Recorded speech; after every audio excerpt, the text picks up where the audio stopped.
symptoms. Do I have symptoms of the coronavirus, the COVID-19, or is it just the common flu? It's common questions. People are worried. People are hyped up over it. And some of these symptoms overlap. So I want to create some clarity and pull some resources to show you, so hopefully you can be relaxed and calm, because that is needed for the immune system. So I'm going to show all of these to you and more, and we're going to start right now.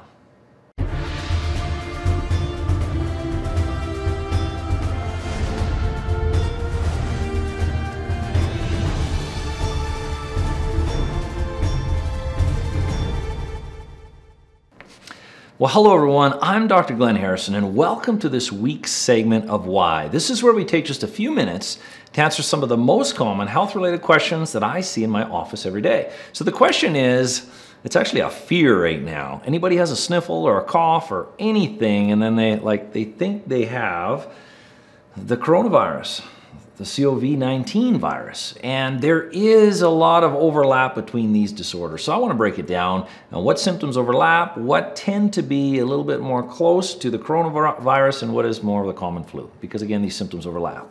So the CDC says, this is what they say, of course, the coronavirus, common symptoms are shortness of breath, fatigue, fever, coughing. Okay, that's what they're saying. Now, it is accurate, but what I see, well, let's take actually before what I see in the research and in cases, let's see what, I'm going to show you what Johns Hopkins Medicine says. Well, they say both overlap. You know, in both cases, there's fever, cough, body aches, fatigue, even diarrhea. That's what they're suggesting.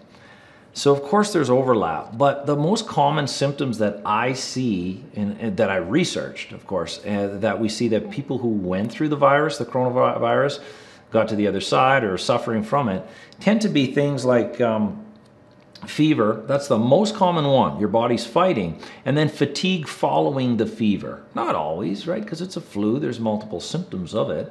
And then there's a fever following it, right after it. Or I should say a fever and then fatigue, because your immune system is being overworked and you become exhausted. Shortness of breath is another one, but that is classic with any respiratory condition. And the coronavirus is all about the lungs. It's trying to affect the lungs. So naturally, you're going to have a shortness of breath. But a normal flu and cold, maybe all of you experience that you'll have that as well. But I do see the fever, the fatigue, the shortness of breath are the most common symptoms. There is a lot, there is, and then one of the less common symptoms is coughing, okay? Coronavirus, a lot of research is showing it can lead to pneumonia, okay? And then that can be another layer, another complication of the virus. So, and then even the symptoms, that's why this virus can't be contained.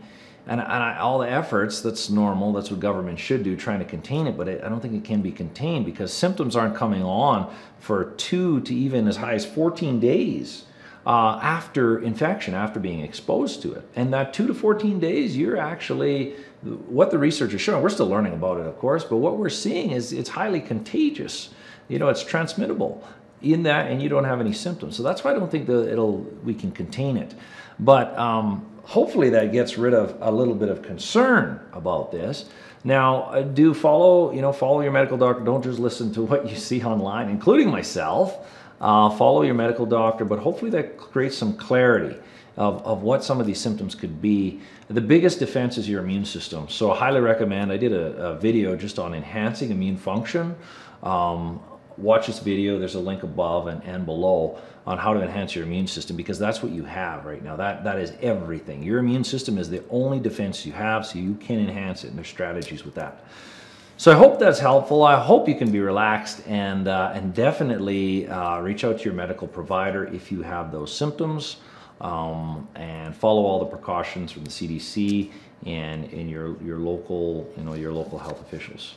So with that being said, I'm Dr. Glenn Harrison. I look forward to talking to you next day, where we're going to answer the why to another health-related question. Have a great day.